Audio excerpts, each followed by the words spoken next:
back when we were.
Testing, can you hear me?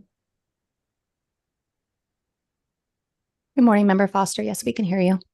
Thank you.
Good morning, President Close. You do have, it looks like you do have a quorum. So if you'd like to go ahead and start. Thanks, What- Ashley. I was just about to ask you that. Okay, we're going to start the recording in just a moment. Okay, we'll go ahead and call the meeting in order. We'll start with the Pledge of Allegiance.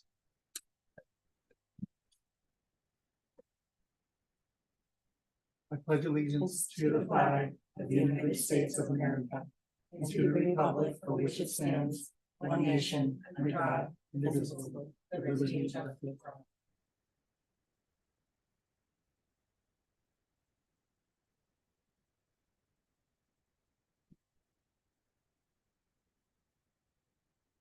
Thank you. And we'll go ahead. I'm starting to get the hang of things here, just in time to pass stuff, Jessica. So a little housekeeping before we do roll call. Most board members are participating in person. We anticipate Member Ruiz, I guess he is participating virtually, as well as Board Member Foster, right? Anyone else? No? That's correct. Okay. No one else. For board members that are in person, there are microphones directly in front of you. When they are in red, the mic is not live. Please click on the mic when you want to talk. The mic will turn green and then you can speak. Once you're done speaking, please push the mic again so that it turns red. Excuse me. For board members participating via Zoom, please stay on mute. If you would like to speak, please push the hand icon to indicate that you would like to speak. This will help me know you would like to say something, and then I will make sure that you have an opportunity to speak. For charters on the agenda that are participating via Zoom, please stay muted until your item is called. Once your item is called, board staff will introduce the item, and then I will call on you to address the board. At that time, you may unmute yourself. For charters on the agenda participating in person, once your item is called, board staff will provide a brief introduction and answer any questions board members may have for staff. Then I will request that representatives for the charter come up to the podium to address the board. Ashley, you can do roll call now. President Close, Here. Vice President Montier, Here. Superintendent Designee Miller, Here. Here. Dr. Crockett, Here. Ms. Foster, Here. Mr. Ruiz, Here. Mr. Stratton, Mr. Stratton, Mr. Swanson. Here. President Close, you have a quorum. Thank you. Moving on to item, make sure I'm not skipping anything. Item D, Superintendent's Report. Ms. Miller. Thank you, President Close. Good morning, fellow board members and charter community. Superintendent Horn would like to bring to your attention, he has passion in the arts and in character education. So at this time, the Department of Ed is hosting a drawing, painting, and poster contest for our students in kindergarten through 12th grade, celebrating the 6 pillars of character. So specifically, citizenship, trustworthiness, respect, responsibility, fairness, and caring. So to get more information for your students to participate or your school, please take a look at the Character Ed page at the Department of Education on their website. Also still available there is the matching character education grant for your schools as well. That concludes the superintendent's report for this month. Thank you. Thank you, Ms. Miller. Item E, Executive Director's Report. Ashley. Good morning, President Close, Superintendent Designee Miller, and board members. As an update on actions and legal matters, I'm happy to report that we have no ongoing intent to revoke proceedings. With regard to consent agreements, we do have a few that we are still working through the process. With regard to consent agreements for not having tested students in one of the state required assessments, we're working through those and do not anticipate having any issues. We do anticipate getting those all signed in the next couple of weeks. And that is all that I have to report with regard to legal matters. As I do every month, I come to you with updates on amendments that have been approved by me as executive director, and that is through the authority that you've given me to approve. So with regard to AOIs, or Arizona Online Instruction Amendments, I have approved 1 request for Estrella schools. I have approved 59 amendments, and these are amendments that are more technical in nature. This is governance requests, changes to school-specific change in grade levels. And those are 59. So 59 amendments since the last board meeting. And then our staff, our CSA team has been very busy already at the start of school. And just as a reminder, we do not do site visits in the beginning weeks of school, but we have started our first year and second year reviews, and we have done 4 interval reviews. So sorry, going back, we've done 1 first year review, 1 second year review, and 4 interval reviews. And as of now, we've done 7 site visits. So those are our on-campus site visits. And President Close, that is all I have to report. Very good. Thank you, Ashley. Moving on to item F, call to the public. No public comments or requests to speak were received. So we'll move on to item G, consent agenda. Let's see here. Any questions, any comments regarding consent agenda from the board? None? Jessica, do you have a motion? This is Jessica. I move to approve the consent agenda as presented. Motion on the floor. Is there a second? Second. Second by Dr. Crockett. Okay, go and take the vote, please, Ashley. Vice President Montiers, Aye. Superintendent Designee Miller, Aye. Ms. Barr, Aye. Dr. Crockett, Aye. Ms. Foster, Aye. Mr. Ruiz, Aye.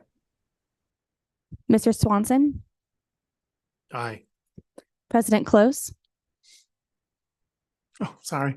I forgot my copy in my car. Aye. Thank you, President Close. Your motion passes. Thank you.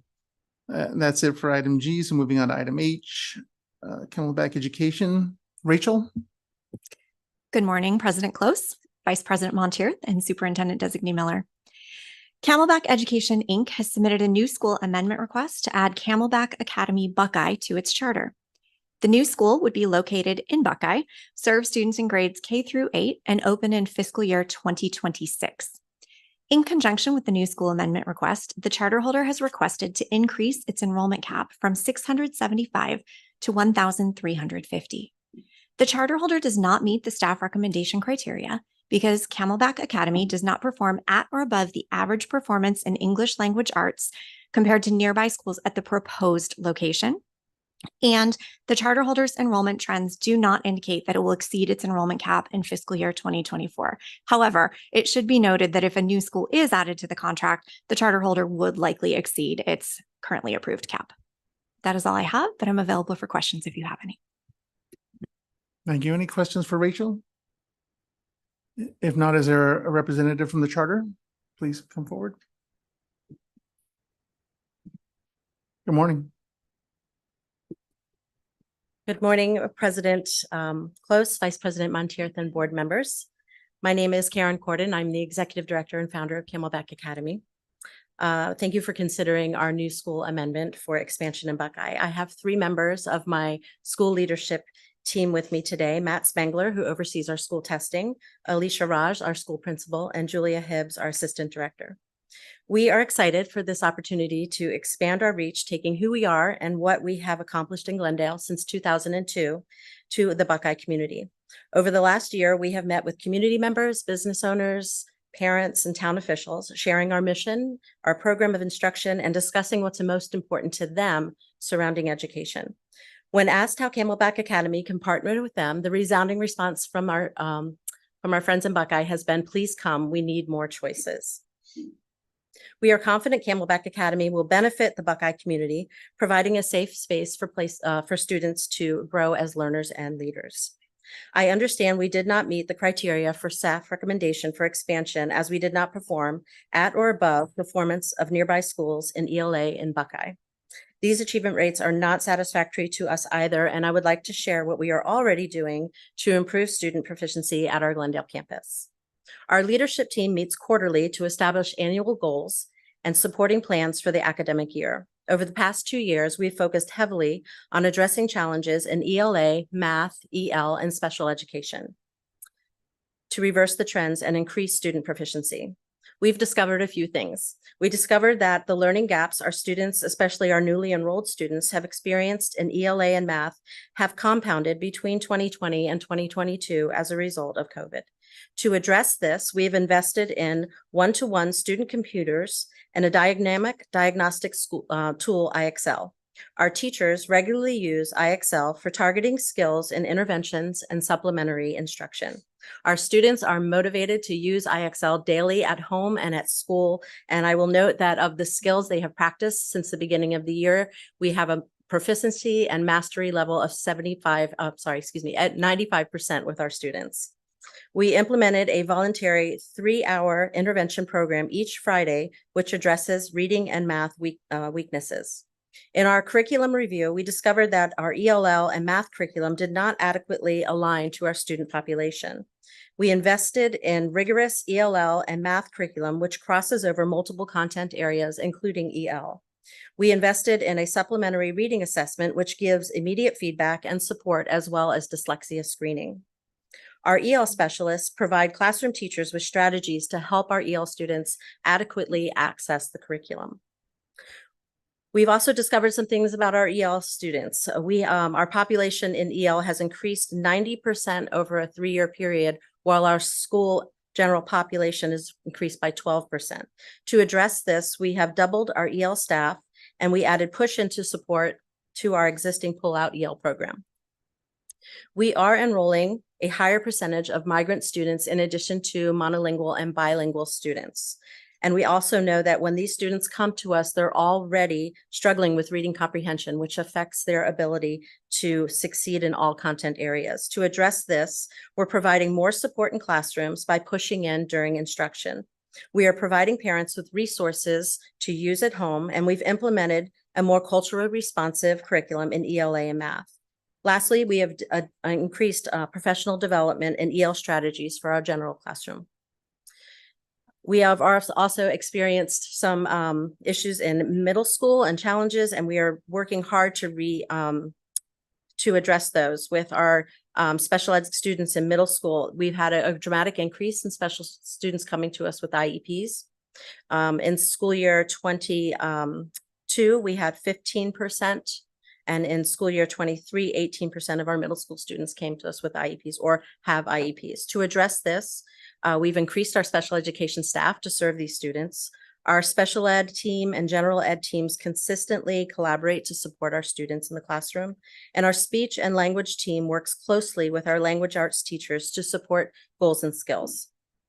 Our population of students with 504s has exponentially increased over the last 3 years as well. So we hired a student mentor who's been an invaluable resource for our students who are struggling. Our occupational therapist provides our teachers with excellent strategies for student accommodations in the classroom and also provides our parents with resources that they can build into their daily routines at home. Board members, I am extremely proud of our team. They are passionate about our students and diligently work for them. For 21 years, we have been committed for doing whatever it takes to challenge and inspire our students so they can impact their next generation, which has resulted in performing plus, and letter B grades for us. And we are confident we will do the same for our residents in Buckeye. Thank you, board, for your time, and we are available if you have any questions. Thank you. Any questions from the board? Yes, Dr. Crockett? I just wonder, I'm curious as to what your kinds of resources you're providing parents. Of course. I would like to invite one of my team members to answer that. Mr. Spansley. Okay. I'm thinking particularly, did you say EO parents? So often what we'll do, we have a couple different things we're doing. When we see the parents during any kind of conferences or things like that, we're providing strategies to them, games and activities they can practice that are at the level of the student where they're at.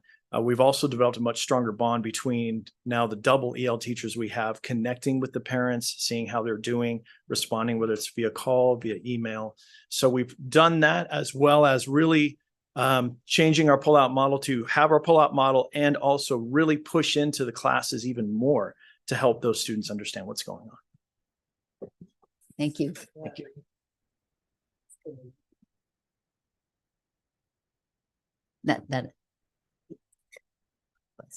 Thank you for providing that amazing feedback. One question I had, it's kind of open-ended. What do you all see as the biggest challenge and the biggest opportunity of both expansion and particularly in the area that you're looking to expand in? Thank you for your question. the biggest opportunity is to, as I said in our opening statement, to take what we have already done in Glendale over the last 21 years and take that to a new area. We have thought about and been planning for this expansion for many, many years. We were ready to pull the trigger on it several years ago. And then when 2020 hit, we realized we needed to take a step back. And that also provided us an opportunity really to continue to grow. When we were on campus and we didn't have a lot of students on campus, we had an opportunity to really grow our team. We have an amazing team and with multiple layers of leadership that we can expand into our new community. In talking with our community members in Buckeye and our residents there, agriculture is a real important part of who they are and what they do. And we've discovered that they don't have an FFA program in middle school in Buckeye at all, only at the high school level. We have experience at the leadership level on our team with people who went through FFA as high school students themselves and have a passion for agriculture. And that's something that we really want to bring to Buckeye. And we want to offer that to our middle school families and even down to elementary school. Right now, all they have is 4-H. So we're very excited about that. And the residents are excited too. Challenges, I would say, just operationally and just the team and making sure that we are not making ourselves thin as far as leadership and resources go. But I really believe that as we grow not at a fast rate, but more of a conservative rate, that we will do what we did in Glendale and we will grow leadership as we grow student population. Thank you so much. That agriculture program sounds fantastic. I appreciate you elaborating on that. And yes, operationally, growth is always so hard. So I'm glad you've given that a lot of thought and consideration. Thank you. Thank you. Thank you. Any other questions? Or no response? Go ahead. Thank you. Thank you, Hans. Sounds like you're doing a lot of exciting stuff. What is your letter grade for 23 going to be? Thank you for asking that. So our letter grade for 23 is going to be a C. We did go down a bit this school year. We are 4 points away from a B. And so a lot of the, or I would say a lot, but all of the interventions that we have put in place over the last couple of years are addressing that C and are helping us to move up to the level of B. We were very, very close pre-COVID to an A. And so we are working our way diligently and effectively, I think, on our way there. Did you want to? Well, I think that especially with our EL population, that the biggest impact we have with that ELA grade is going to be that second EL person and the model that we're using. We are doing the pullout model, but we're also pushing in when they're not directly supporting students in the pullout model, they are pushing into those classrooms on a daily basis and really supporting all of our EL students. We have, as was stated earlier, we have had a very large increase in our EL students. So we're really excited about the opportunity to make a difference there. And we've already put that into place. Thank you. And by the way, your presentation was great and it sounds like you're tackling a lot of really important issues for your children and so forth. But, so as I'm sitting here today looking at this and really, really concerned about overall in the charter community, making sure we have excellent charters in the right areas doing the right things. And those are the ones that should be growing. I feel like, and believe me, I probably don't understand half of it, but I understand how difficult it is to grow and open a new school and all the things you have to go through and all the hoops you have to get done. But I feel like maybe we're premature in that, as a board member, I might want to see some of the results of all the great things you are doing right now for your kids, and see some of that kind of, and I know we went through COVID and all that, but I just, looking at, and I know that you said, Buckeye said, come, we want you, but looking at, and maybe Hannah can comment, but there's a lot of choices within 2 and 5 miles for B charter schools. There's a lot of choices in that area. So I'm having a little bit of trouble getting over, let's see the proof before we move ahead. That would be my issue or my comment. Thank you. Can I ask a quick question? Jessica. I have a quick question for you, just for clarification for me. Your presentation was fantastic, and I just want to make sure I understand timelines. So when did you bring in the additional special education and EL teachers? Was that starting this school year, or was that last school year? And then I know you said you had IXL. I'm just trying to understand when all of these resources that sound amazing and it sounds like it's helping, but when did all of those come into place? It's kind of piggybacking on just seeing how effective it is. So just questions about that.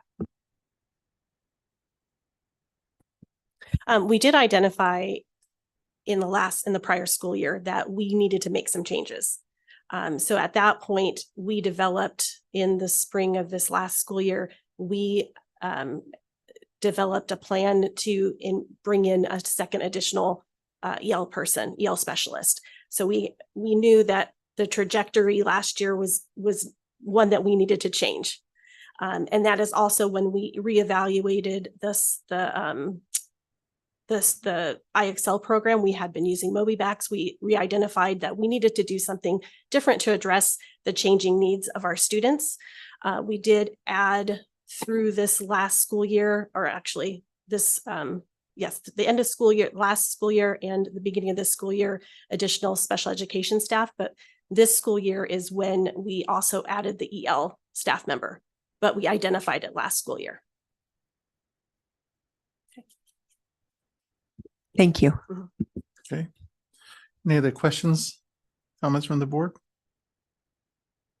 If not, go ahead, Jim. President Close, just one question maybe for Hannah. Is my observation that there actually is a lot of choice within the area a fair That's observation? going to depend on how you would like to define the word a lot. But I will share that based on the executive summary, there are 9 B schools in a 5-mile radius, and 3 of those are charters. And then there are 2 A schools within a 5-mile radius. Thank you. Yes. Hannah, one more question. How many offer agriculture type programs? Do you know? I do not know the answer to that question. I apologize. Anybody know? Just out of curiosity.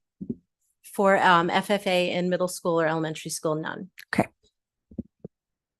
Rachel, just to follow up on that question. So if I'm counting this right, correct me if I'm wrong, 4, there are total 14 schools, 3 are charters within 5 miles of the proposed location or of KA? That is correct. Yeah, okay. Thanks. And those 3 are all the charters are B schools. That is also correct. Okay. Any other questions from the board? Are we ready for a motion? Okay. So this is Jessica. I move based on the information contained in the board materials and presented today to deny the request to add a new school and deny the increase in enrollment cap for the contract for Camelback Education, because I want to see what this year brings. I really want to see what the data looks like. I want to see how the EL, the ESS, and the IXL programs that you brought in at the end of last school year and into this school year, what kind of impact they have on the school in order to be able to move forward. Thank you, Jessica. There's a motion on the floor. There's a second. I second. Second by Stephanie. Additional discussion. All right, we'll go ahead and take a vote. Ashley, are you doing that? Yes. Vice President Montier, Aye. Superintendent Designee Miller. This is a difficult vote for me. I understand there's already been so much put into by the time you get before us, a lot of work, also a very unique model. So while I'm pretty passionate about not oversaturating an area, I'm actually going to vote no. Ms. Barr, Aye. Dr. Crockett, Aye. Ms. Foster, I too am interested to see how this program comes, but I am going to vote aye. Mr. Ruiz, I'm gonna vote aye, but if you want to look at an agriculture program, I could introduce you to a high school program that they have down in Tanca Verde. It's a quite innovative program at the high school level. If you need some help,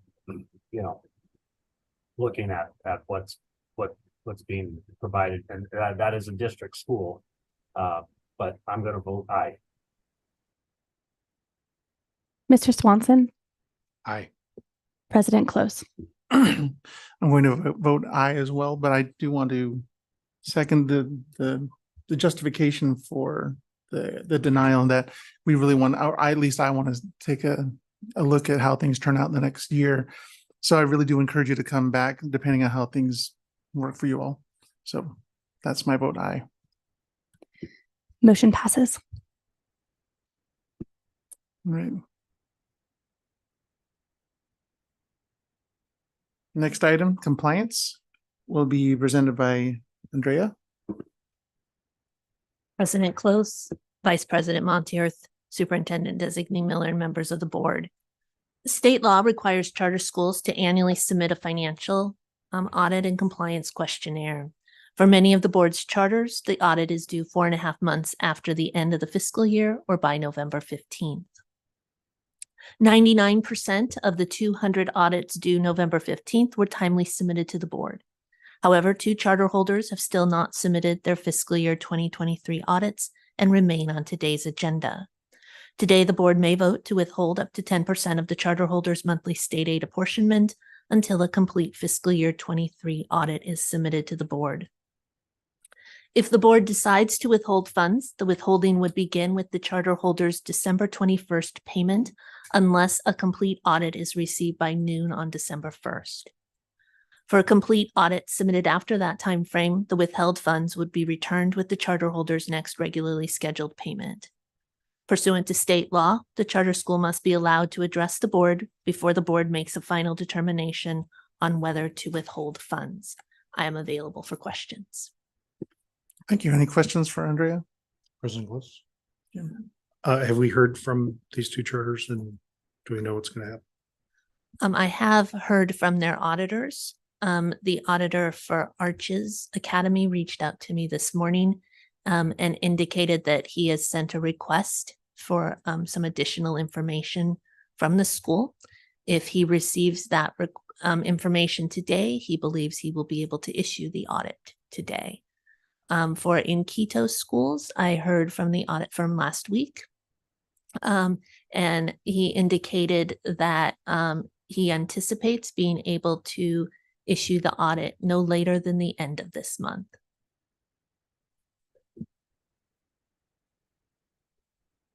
Thank you. Thank you. Ashley, do we provide the charter? So we're doing them one at a time, right? Yes, President Close, each charter would be up for discussion individually, and each charter representative would have an opportunity to address the board. Is there a representative from Arches Academy here?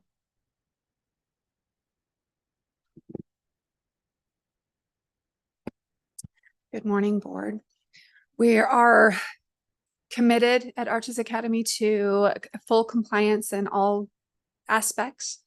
We regret the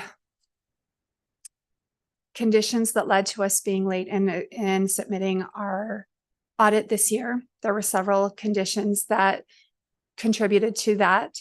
We are already in the mode of correcting those issues and making sure that this will never happen again, that we do expect to have our audit submitted today. And as I said, we are taking all necessary steps to make sure that we are never in this position in the future. Thank you. Any questions from the board? Any comments? Can you speak to maybe some of those steps you are taking to overcome whatever it was that caused it to be late? Certainly. We have had a change in our business manager position in this last year. It was a very needed change, and it unfortunately was very abrupt. It created our previous business manager misplaced documents and did not have those pieces in place to allow us to have a successful on-time, timely audit this year. In addition, we also had to, I made the mistake of assuming that we had the same auditor that we have used in the last 3 years would be available to do that for us again this year, and did not reach out to confirm that on time. That meant that we needed to find a new auditor, which we have now done, but that did again take additional time. So we've learned our lessons. We've made those corrections. We have diversified the responsibilities amongst those of us who have administration responsibilities at the school. We've sought out additional training to ensure that we all know what needs to be, and we are putting systems in place to make sure that all of our information is more than adequate, accurate, comprehensive, and organized in a way that it is easily accessed by all who need it. Thank you for speaking to that. Other questions or comments? Would it be appropriate to go ahead and take a motion now, Ashley? Yes, it would. Okay. So this is Jessica. I move to find that Arches Academy is not in compliance with state law and the charter contract due to failure to timely submit its fiscal year 23 annual financial audit, and to approve withholding 10% of Arches Academy's monthly state aid apportionment until a complete fiscal year 23 annual financial audit is submitted to the board. Second. Motion and second. Go ahead and take the vote. Vice President Montier, Aye. Superintendent Designee Miller. Aye. Ms. Barr, Aye. Dr. Crockett, Aye. Ms. Foster, Aye. Mr. Ruiz, Aye. Mr. Stratton, Mr. Swanson, It sounds like you got it covered, but aye. So good luck. President Close. Aye. Motion passes. Again, as Board Member Swanson said, good luck. And then is there a representative from Inquito? President Close, I believe they're online. Okay. Yes. All right. Good morning. Good morning. Good morning, President and members of the board. My name is Amanda Jellison. I'm Executive Director and founder of Inquito Schools. And I'm Dr. April Black, the co-executive director and founder of Inquito Schools. Go ahead and proceed. Thank you. We did send some information to Andrea just to explain a little bit of the rationale, reasoning, and regarding to why the audit is being filed late. We take full responsibility and absolutely understand that this is out of compliance, and we have made every effort to ensure that it is in compliance as soon as possible for next year. We have provided everything to our auditor, and our auditor is reviewing it. I will read some of the information in the statement that we provided to Andrea from earlier. Basically, due to hiring a new auditor, the process is taking longer than expected. We have provided all requested items to Mr. Seiler. Mr. Seiler and his team are conducting an extensive review due to being new to our school and the prior indictment. Even though the court granted a remand and the charges were dropped, Mr. Seiler and his team are meticulously reviewing all items, and he is also having an outside entity review his work. This is creating a prolonged timeline. However, we know will best serve Inquito Schools and rebuild our reputation, despite the false allegations that tarnish our school and our personal lives. We continue to focus on best practices and ensure compliance with all operations. We wanted to make sure that we gave you adequate rationale and understanding, because due to the review of the work, it is taking a prolonged timeline. So we're available to answer any questions or provide any additional detail. All right, thank you. Are there any questions or comments from the board? I have a question. This is Jessica. Just curious as to why it was that you went with a new auditor, and if you could give us a little bit of information about that. I'm not 100% sure where to look, so I'm just looking at a screen. Sorry if it looks like I'm not making eye contact. You're fine. That's a great question. Our prior auditor we had a difference in opinion in regards to ERC funds, employee retention credit. So because of that, we did seek a new auditor because they had a different stance on that. So because of that, we did find Mr. Seiler and his team at a later date and signed on with him with our agreement. Thank you. And clearly, this is the first time we've been before you. So we wanted the opportunity to express that there were a lot of challenges that were unique and unfortunate with our specific circumstances. So we felt that we wanted that to be on record. All right, thank you. Any other questions? If not, we'll go ahead. Sorry, President Close. Are you expecting a clean audit opinion?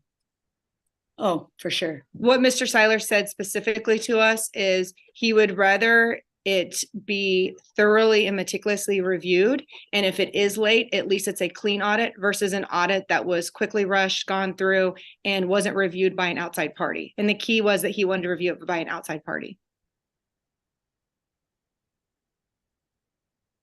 All right. So as of right now, we're not aware of any major concerns or anything of that nature. And I know that this was said, and I apologize because there were a couple dates flying around. When can you anticipate the audit being submitted? He told I believe Andrea that it would be by the end of the month at the latest, which is next couple of days. Thank you. Good. All right, thank you. Any other questions? Jessica, you ready? I move to find that Inkito Schools is not in compliance with state law and its charter contract due to its failure to failure to timely submit its financial year 2023 annual financial audit and approve withholding 10% of Inkito Schools' monthly state aid apportionment until a complete fiscal year audit 2023 annual financial audit is submitted to the board. There's a motion. Is there a second? Second. Second by Dr. Crockett. Ashley, please take the vote. Vice President Monteith, Aye. Superintendent Designee Miller, Aye. Ms. Barr, Aye. Dr. Crockett, Aye. Ms. Foster, Aye. Mr. Ruiz, Aye. Mr. Swanson, Aye. President Close, Aye. motion passes. All right, thank you. That wraps up that. So actually, do you have anything for item J? I do, President Close. One being that our next board meeting is on December 14th. Remember, it will be at 10 a.m. as we have switched our scheduled times for our board meetings. I also do want to provide an update to the board members regarding the Financial Framework Subcommittee. That subcommittee has met twice. And based on the work that subcommittee has completed, we did put out 2 opportunities for public comment. One opportunity for public comment it really looks at some of the proposals that were submitted to the subcommittee in which they wanted additional information from the public. That public comment does end tomorrow, and that information will be provided back to the subcommittee at a later date. Additionally, we have another item that is out for public comment, and it is a full 20-day public comment that we provided to the charters and other stakeholders. And that is due to items that may actually impact the FY23 audits in a positive way. So that will come to you in December for your consideration. And with that, President Close, I have nothing else to report. Very good. Thank you. And as there is no other business, we'll go ahead and say this meeting is adjourned. Everyone have a good day. Thank you, guys.